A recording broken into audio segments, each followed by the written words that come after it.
Hello, this is Lady Boulay, and I hope you're having a lovely day. Thank you for your support. Thank you for subscribing to the channel.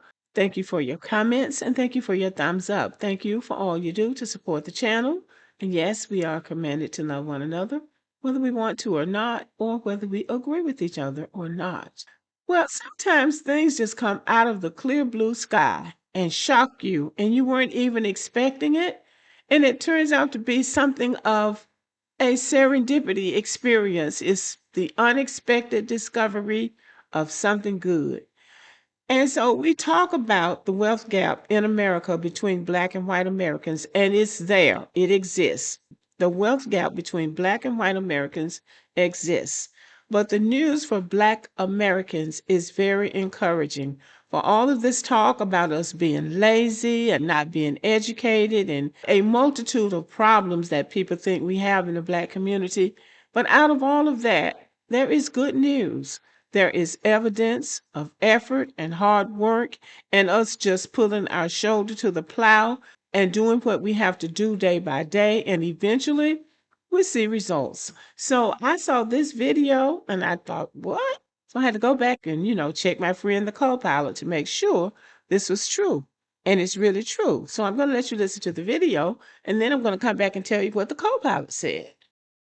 So I came across this post today that said 1 out of 20 Black American households are now millionaires. And it made me smile because I said, man, we finally breaking through. We finally seeing some light at the end of the tunnel. And I see this for myself and my family as well. I want to add myself and my family into that 1 out of 20 as well, sooner than later, right? It also had me thinking, like, what is some of the biggest barriers that we face in our community that we are doing to ourselves? Now, there's a whole host of things that the system does to us, but what are we doing to ourselves that we can try to reverse and take ownership of to propel ourselves and our family into wealth, right? And the first thing that comes to mind is managing our debt. We as Americans as a whole love debt. We love charging something. We love payments. We love, Klarna was the worst thing to happen to us. But Black Americans specifically, we feel like we got a point to prove. We always need the new car. We always need the designer clothes. And shoes. We always need the vacations. We always need to be posting and sharing a life of luxury, even if we haven't earned it yet. We feel like a lot of us just feel like we gotta showcase that, right? Which puts us in a massive amount of debt. And it's one thing I've learned as someone who is big on debt payoff and building wealth and investing, is that it's really hard to invest when you don't have no money at the end of the month, because you're giving it all away back to the credit card company, back to the personal loan company, back to the bank, back to the auto loan company, back to the, back to the student loan company. Like, we have to prioritize paying down debt. So I bring this all up to say, I actually want to show y'all how much debt I have right now. As someone who is Black, American, a family of 4, I have an 820 credit score, and I'm gonna show y'all exactly what my debt profile looks like from Experian right now. So here it is. I have $365,000 of debt. As you see here on the breakdown, 321,000 of that 365 is real estate, and that is the debt for 2 properties. One property that I personally own and live in is I owe $130,000 on, the house that I'm currently recording this video in. I owe $130,000 on this house. This house was bought in 2019, and I owe $190,000 on a rental property that was purchased in 2021. So that's the only real estate debt that I have. And actually the debt that I have on the mortgage of the rental property not only makes enough money from the tenants to pay for itself, its own mortgage, but it also makes enough money to pay for the personal residence that I currently live in as well. So I'm pretty much at a net zero every single month in regards to my living expenses and the debt that's being serviced for that 321,000 or so. The other 44 roughly thousand, it says credit lines and credit cards. I actually don't have any credit card debt. I don't have any automobile debt. I don't have any personal loan debt. I don't have any student loan debt either. None of that stuff. That 44,000 is actually a HELOC that I took out 2.5 years ago on my personal residence to do a 6-figure addition on our home. We've paid it down to around 44,000 so far. That's the only thing left. So even though it says credit cards and credit lines, they just group those together, but it actually is just a second mortgage on my primary residence. So really, I only have real estate debt. I don't have any other type of debt, right?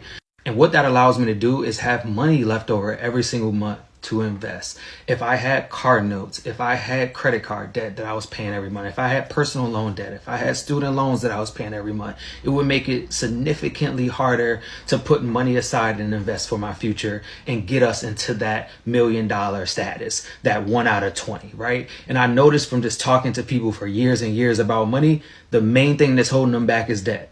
It's not that they don't know how to invest. It's not that they don't want to invest. They literally can't because they make $6,000 a month and $5,800 goes to bills.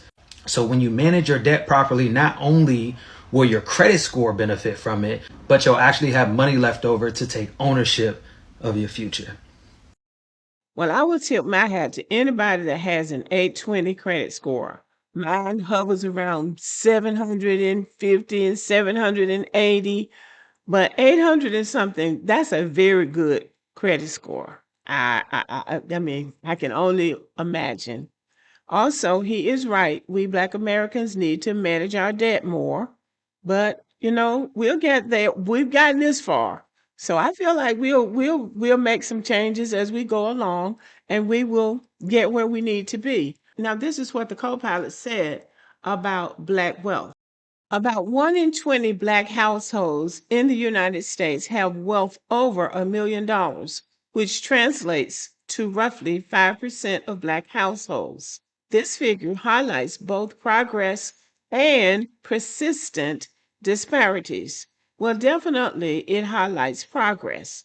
Black households make up 13.6% of all U.S. households, but holds only 4.7% of total U.S. wealth. And we know why. We know why. They love to tell us what's wrong, but they don't want to give us solutions about solving them.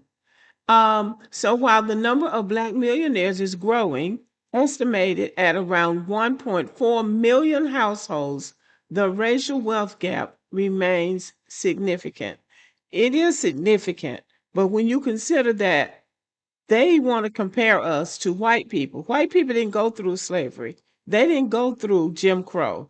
They didn't go through education suppression. They didn't go through employment suppression. They did not go through the things that we have gone through. So I think this is a win for us. This is something for us to be proud of, knowing and realizing that we have to continue to work on this wealth gap and continue to press for reparations for the stolen wages of our ancestors. Okay, y'all, let me know what you think about this. Do you think this is a good thing? Or do you think we have too far to go to brag just yet? I just think a little bit of bragging is in place right now. Okay, have a good evening.